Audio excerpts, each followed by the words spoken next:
नमस्कार साथियों, जय भीम। आज हम बात करेंगे मध्य प्रदेश शासन के मुख्यमंत्री माननीय मोहन यादव जी ने मध्य प्रदेश की कैबिनेट की मीटिंग रखी इंदौर में। मैं मोहन यादव जी से पूछना चाहता हूं कि जब हमारे टैक्स का पैसा इस प्रदेश के सभी नागरिकों के टैक्स के पैसे से जब हम विधानसभा बना चुके हैं, क्योंकि हमने वो टैक्स का पैसा वहां पर करोड़ों रुपए इसीलिए खर्च करा है कि वहां पर हमारे जो भी माननीय किसी भी पार्टी के बने, किसी दल के बने, सत्ता बने, विपक्ष बने, जो भी डिसीजन लिए जाए, कैबिनेट की मीटिंग हो, विधानसभाओं की मीटिंग हो, उसके लिए व्यवस्थित जगह हो, उनको 5 स्टार जैसी पूरी व्यवस्था देना, करोड़ रुपए खर्च करना, ये हम टैक्स पेयर की दिनचर्या बनता है। हम लोग उसमें से टैक्स में से पैसा देते हैं और वो कटता है और उनको 5 स्टार सुविधाएं मिलती है। इतना कुछ होने के बाद भी माननीय मोहन यादव जी को क्या होता है कि वो अचानक मीटिंग इंदौर के राजवाड़े पे रखते हैं। मैं मोहन यादव जी से पूछना चाहता हूं कि इतना फालतू का जो पैसा खर्च हुआ है, ये किसकी जेब से जा रहा है? क्या ये उनकी पार्टी बीजेपी पार्टी अपने पर्सनल अकाउंट से ये पैसा खर्च कर रही है जो प्रचार प्रसार में उनने लगाया है?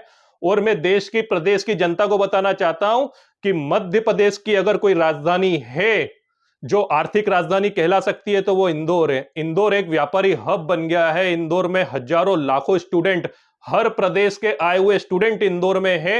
इंदौर में हॉस्पिटल्स हब बना हुआ। इंदौर में दूर दूर से दूसरे प्रदेशों से भी मरीजों को यहाँ लाया जाता है और परिजन यहाँ पर रुके हुए इंदौर में, स्टूडेंट यहाँ पर रुके हुए इंदौर में, बड़े बड़े व्यापारिक संस्थान इंदौर में। और जिस जगह पर राजवाड़े पर ये हमारी जो कैबिनेट की मीटिंग होती है वो पूरा व्यापारियों से घिरा होता है। अब दूसरी बात मैं ये बताना चाहता हूं कि इतना नुकसान वहां पर, कितने मरीज रास्ते बंद करे गए, कितने मरीज परेशान हुए होंगे हॉस्पिटलों में जाने के लिए, कितने परिवार वाले परेशान हुए होंगे, व्यापारों की दुकानें बंद कराई, व्यापारियों का व्यापार ठप हुआ है और स्टूडेंटों का कितना नुकसान हुआ होगा, कितना स्ट्रगल करना पड़ा होगा उनको जब रास्ते बंद कर दिए पुलिस ने, मुख्यमंत्री और उनकी कैबिनेट मंत्रियों के कारण। तो इसकी भरपाई कौन करने वाला है? मोहन यादव जी आप खुद की जेब से करने वाले हैं या ये बीजेपी सरकार इसकी भरपाई करेगी? क्योंकि हम लोगों ने तो हमारे टैक्स से पैसों से आपको भवन बनाकर दे रखा है, विधानसभा भवन, आप उसको छोड़कर। और दूसरी बात है कि आप जो ये जगह चयन करते हो तो ये आपकी मोहन यादव जी और आपकी पार्टी और आपके सरकार के सारे नेताओं की मानसिकता को दर्शाता है। आप चुनते भी हो तो राजमहल को चुनते हो।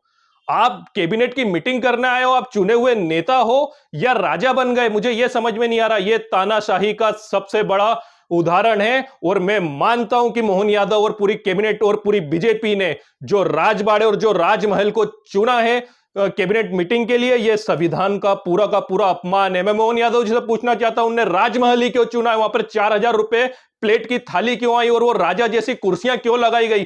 तुम जनता के चुने हुए प्रतिनिधि हो, राज करने आए हो, या तुमने ये मान लिया है मोहन यादव जी कि तुम मुख्यमंत्री नहीं, इस प्रदेश के तुम राजा बन चुके हो? तुम्हारे मन में और मंत्रियों के मन में यह आ गया कि वो कुछ भी बयान देंगे और राजशाही चलेंगे? 4,000 रुपए प्लेट का खाना तुम्हारे पास आया है उस प्रदेश के अंदर जिस प्रदेश में आपको आए दिन लोन लेना पड़ता है। इस प्रदेश को बीमारू प्रदेश करा दिया है। इस प्रदेश में घोटाले पे घोटाले हुए जाते हैं, शिक्षा की बात नहीं होती है, हजारों स्कूलें बंद कर दी जाती है और वहां के शर्म आती है हमें, वहां के मुख्यमंत्री राजा बनने की होड़ में चल रहे और राज सिंहासन पे ऐसे बैठकर भोजन कर रहे और जनता को दिखा रहे। क्या दर्शन देना चाह रहे हो आप? मैं मोहन यादव जी और पूरी बीजेपी से पूछना चाहता हूं कि ये इंदौर सिटी वो सिटी है जहां पर डॉक्टर भीमराव अंबेडकर का नाम जुड़ा हुआ है, क्योंकि इंदौर से लगे हुए मऊ के अंदर ही बाबा भीमराव अंबेडकर ने जन्म लिया, भीम स्थली वहां पर है।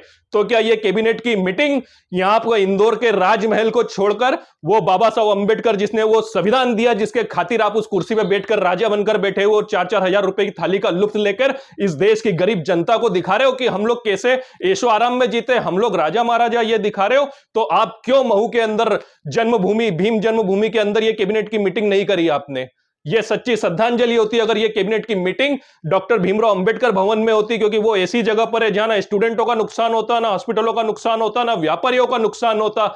आपने सिर्फ आपके ईगो सेटिस्फेक्शन, तानाशाही दिखाने के लिए ये राजवाड़े के अंदर करा गया, जिससे पूरा इंदौर डिस्टर्ब हुआ, जिससे व्यापारी गण डिस्टर्ब हुआ, जिससे करोड़ों रुपए का नुकसान हुआ है। और यहां पर आपको राजा बन के दिखाना था, उस चक्कर में आपने देश की जनता का करोड़ रुपए फूंक दिया है।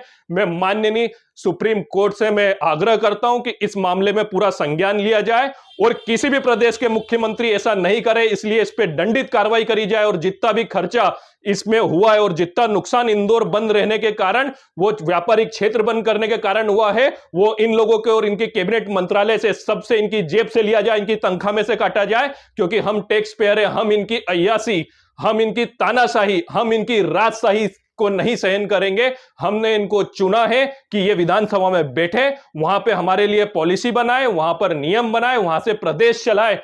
और हम ये नहीं चाहते कि राजा बनकर 4-4 हजार रुपए की प्लेट का भोजन करे और हम लोगों को, जनता को दिखाए। उस देश की जनता में जहां पर इलाज नहीं हो रहा है, मर रहे, मैं चाहता हूं कि पूरी कैबिनेट वहां से उठती और एम्बाई जाती, वहां की असुविधाएं तुमको एम्बाई में पता चलती। मैं चाहता वो पूरी कैबिनेट रात में घूमती, तुमको पता चलता कि इंदौर शहर में भी कितने गरीब है। मैं चाहता कि तुम वहां से निकलते और बस्तियों के अंदर जाते पूरी कैबिनेट को लेकर, तो तुमको पता चलता कि एक वक्त की रोटी भी किसान मजदूर और यहां पर नहीं मिल पा रही है गरीब तबके को। गरीब तबका कैसे जीवन जी रहा है, वहां से निकल के तुम जाते सरकारी स्कूलों में, तुम जाते आंगनवाड़ियों में, तो तुम्हें पता चलता मोहन यादव जी, जो 4-4 हजार रुपए की प्लेट का खाना तुम और तुम्हारी कैबिनेट खा रही है, 4 हजार रुपए तो किसी गरीब मजदूर की सैलरी भी नहीं होती है। मुझे शर्म आती है कि हमारे प्रदेश का मुख्यमंत्री राजा बनने की दौड़ में दौड़ रहा है, बल्कि हमने, जनता ने उसे वोट दिया था जन प्रतिनिधि बनने का, पर इनका अहंकार और ये आ गया। और मैं इस कैबिनेट मीटिंग को जो राजमहल के अंदर इन्होंने करी गई है, मैं सीधे सीधे संविधान का अपमान मानता हूं। मैं बाबा साहब अंबेडकर का अपमान मानता हूं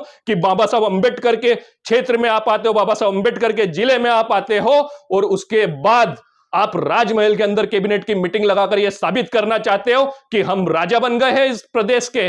मैं अब आगे की बात इस प्रदेश की जनता पे छोड़ना चाहता हूं। माननीय सुप्रीम कोर्ट जी इस पे संग्रह ले, बिल्कुल इस पे जल्द से जल्द सख्त कार्रवाई करे। किसी भी प्रदेश के मुख्यमंत्री को ऐसा नहीं होना चाहिए कि वो राजा बनने की दौड़ में दौड़े। धन्यवाद। जय भीम। मैं राहुल निहोरे।